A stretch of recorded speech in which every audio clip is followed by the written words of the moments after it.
Aries, hey beautiful, Melissa here to do a timeless love reading for you. This is going to be for any placement of Aries, and cross watchers of course are always welcome. I am probably going to speak to you like you're an Aries sun sign, however. This is a love reading and we're going to be looking at the energy that you bring, the energy they bring, and the potential outcome between the two of you. And some of this may resonate, some may not. Just take what does resonate and leave the rest. Anything you need to know about me, Aries, you can find in the About section or in the description box below, and I do recommend checking those things out.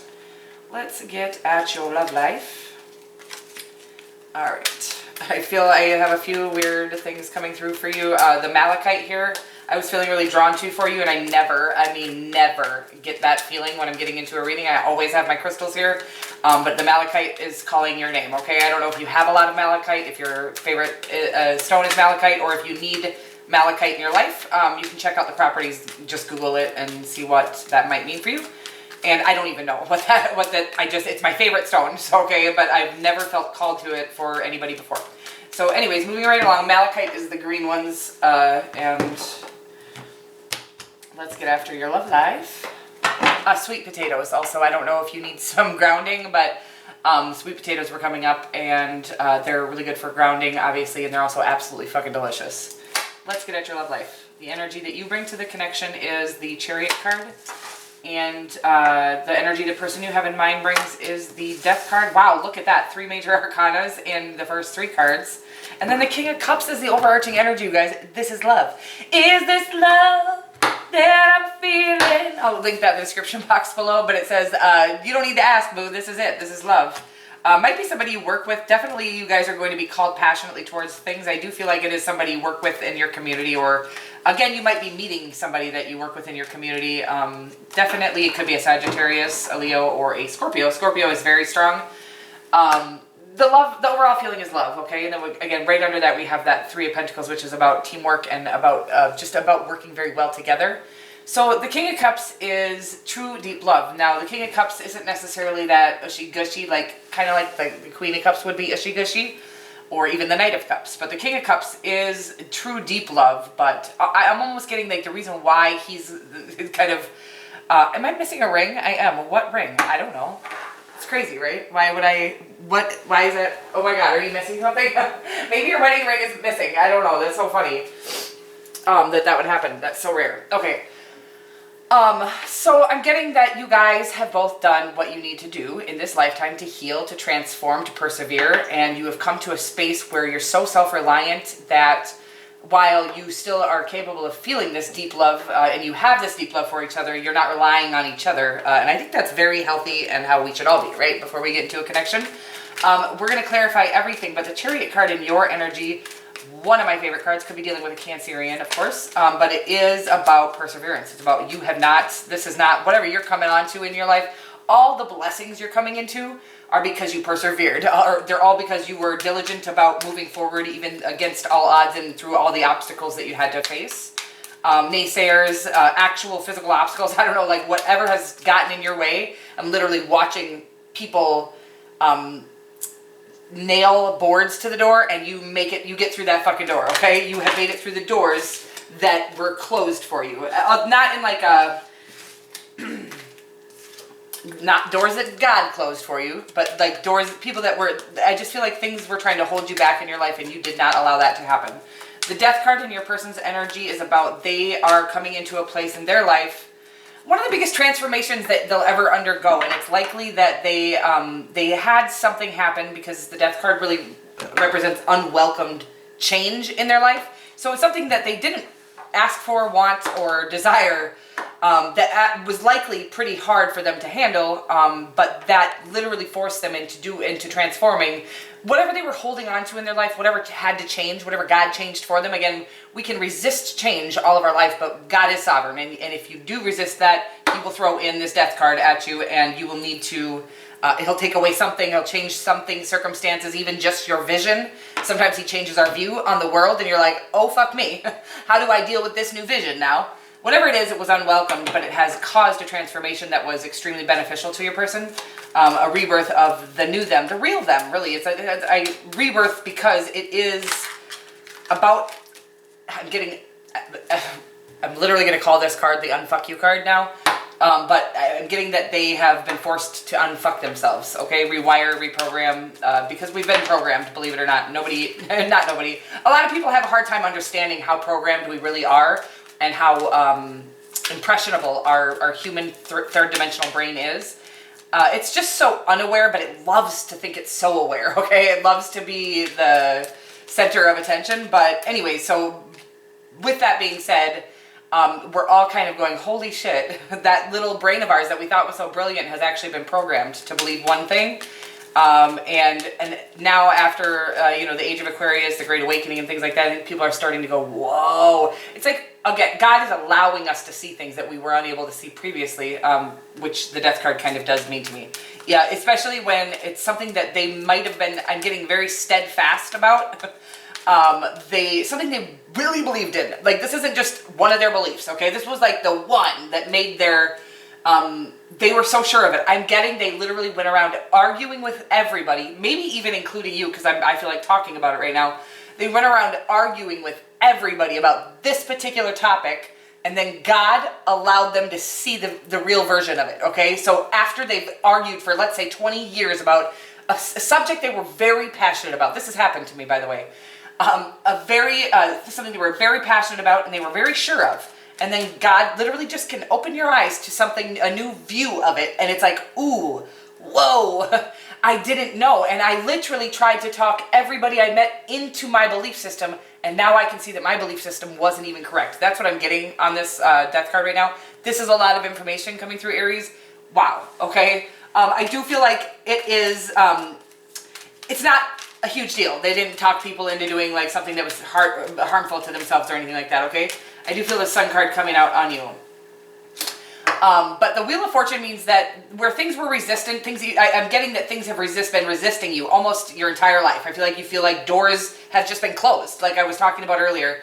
The Wheel of Fortune is telling me that this connection coming in is going to be the beginning of all those doors smoothly opening for you. You're going to feel like you need to pry them open still because you've had to pry them open all your fucking life. But God is saying, it's going to be, everything is just going to feel, and it's not because of this person or because of this connection necessarily. It's just that everything is divinely orchestrated in this lifetime, and it's about almost God giving you the show. Like, he's like, let me show you that Melissa isn't actually just a weirdo who thinks this stuff. This is stuff I've downloaded into Melissa's brain, okay? For you to see, for this to be illuminated for you, that things are divinely orchestrated. When this connection comes in, I do feel like you're going to have these ample opportunities in all areas of your life where doors are opening. And again, you're going to go, what? I don't need to fight for this? It's almost going to be uncomfortable for you. It's going to be too smooth. That's what I'm getting right now. What a weird bunch of messages, you guys. We have the Chariot card, the Sun card, the Page of Pentacles, and the Knight of Pentacles. Again, you worked your ass off. Whatever you're doing, this has not come easily for you. And God is saying this was on purpose. He wanted to get you to be full of grit, okay? Or whatever it is. He says you don't need to actually take that hardened grit. You don't need to take that into your next portion. He's saying, I'm going to make things a lot smoother and easier for you. So I almost am getting like that you are almost panicking, going like that you're thinking this is too good to be true because all of a sudden things are happening smoothly. You no longer have to work diligently on them. God says you've worked long enough and hard enough, okay? I'm going to make things a little smoother for you coming in the future here. That doesn't mean you're never going to have to work for anything ever again, but he's saying please don't get caught up in the paranoia that everything is too good to be true. He said just embrace when you get things handed to you easily because you've never had that before. Embrace it. It's coming, okay? I love you so much. I literally am going to cry because I just thought of an Aries that I know, and I feel like this is for him. Oh, God, you guys just work so hard. And so anyways, I feel like that where things have felt resistant or like they have not been working out, even though you've been working, God's saying, like, things are going to start working out so good. Oh God, it's going to be the opposite of things, of the way things have been. Again, you've worked so hard for things that didn't seem to come to fruition. Some of them did. I think some of them were semi-successful, but he's saying it was for a purpose. It was because he was trying to teach you something, and you'll know what that, for each of you that'll be different, what this particular knowledge was, or this wisdom, or this strength that not everybody gets to have. He's building you specially, okay? This is him building you specifically to be this illuminated, powerful, passionate, successful person, okay? And again, it hasn't come easily for you, okay? I'm sorry, I get a little emotional. Oh, Whoa, are you leaving this person? Maybe that's what's going on.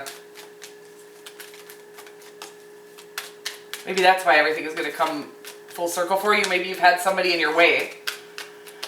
I don't think so. I think this person might be in another connection and they're coming towards you. I don't know. Let me get their outcome here, okay? Because this is crazy.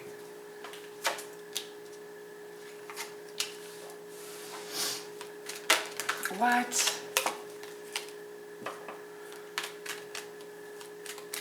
Oh, honey, I think you're leaving this person, and that's what's... I honestly, I feel like they were in your way. I can't really get this. This is such a loving connection.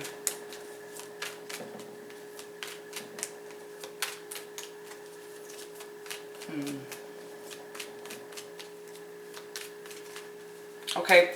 Well, the overarching energy is the King of Cups for this connection, and maybe that's just saying that the reason why you're able to feel this love again, or lust for life, or success or passion, is because you're finally letting go of somebody who was holding you back. That's kind of what I'm getting right now.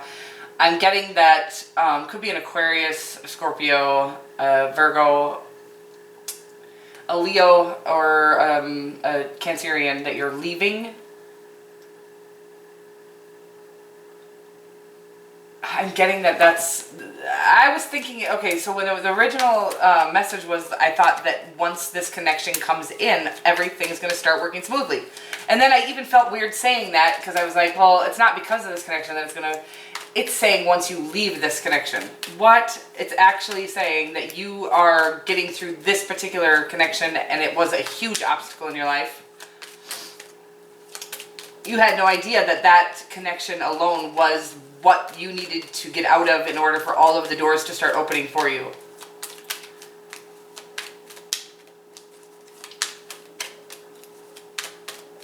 Okay.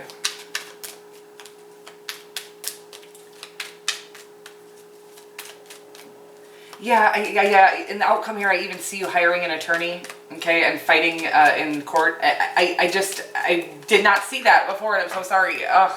I'm kind of heartbroken because I was feeling such a... I mean, I shouldn't be heartbroken, because the truth was the energy that I felt is still there. It's about almost like, now I'm getting like this Stella got her groove back vibes, or whatever, you know, male, female, non-binary. I'm getting that leaving this connection is the beginning of you becoming the person that you've always been. I feel like it's been a long connection now. I don't know what the heck. It's like, I feel like I'm dizzy, okay? So you might be feeling dizzy about the situation as well, but I can feel this very strong vibe of this connection has been around since the dawn of time, okay? Like, this has been around a long time. Oh, and you felt so connected to it and obligated to it, and I feel like this is finally your being released of it. It's almost like it was, again, I feel like this particular connection was what was put there to teach you all of these things about yourself, your strength. I don't think just this connection, because I do feel like I still felt like you have had to overcome a lot in your life to kind of, yeah, you just felt like, okay, so I'm getting like everybody in a line to go, they're about to race, right? And you are literally just like 500 feet behind everybody. You have to start behind everybody. God has given you, it's almost like just more to overcome than a lot of people. And again, we all have obstacles to overcome, but it feels very strong, like yours have been just bigger and harder.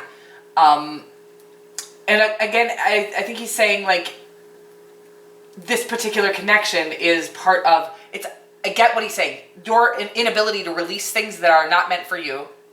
And earlier I was saying that you were like plowing through doors that were not open for you.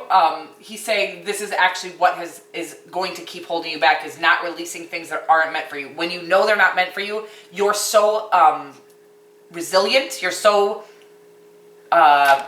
persistent that you literally you want to make it work because you feel obligated to. You feel like it's your duty, it's your job, it's your task.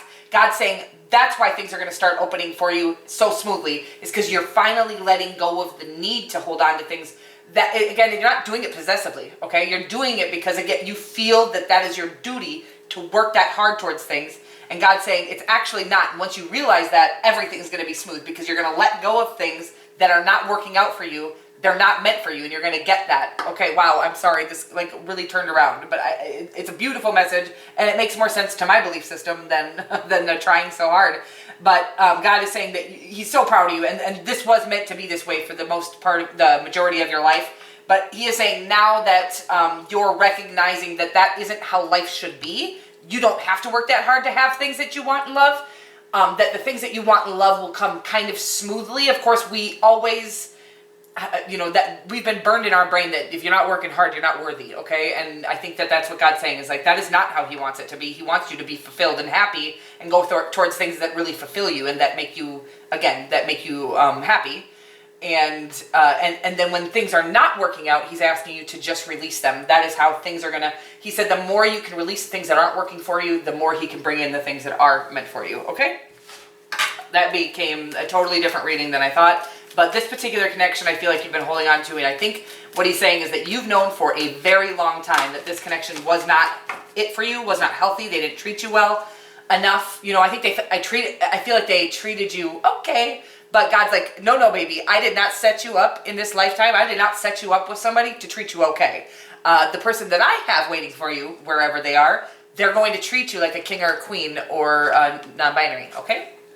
Creativity. A royal non-binary. Creativity. You love to devise new ideas, innovations, and forms of illumination. That's what it's saying is like this person in your life, we're not going to blame them because we've stayed in the situation, and I think both of you were just unaware of what you were supposed to do next. God's saying with this person out of your life, you're going to be able to see the things you're passionate about. It's almost like this person was blocking your vision of your stuff. So you're going to see the things that actually are heartfelt yours. They're meant for you. Where I think you were going, I think you felt pressured to make things work that weren't for you because of this person. That's what I'm getting right now. But again, you're starting to recognize like what is yours, you don't have to force. So you're going to let go of things, and your ability to release things quickly that aren't working is going to be the reason that things that are working for you smoothly and efficiently are going to start coming in more quickly. I love you so much, Aries, and I will see you soon. Mwah.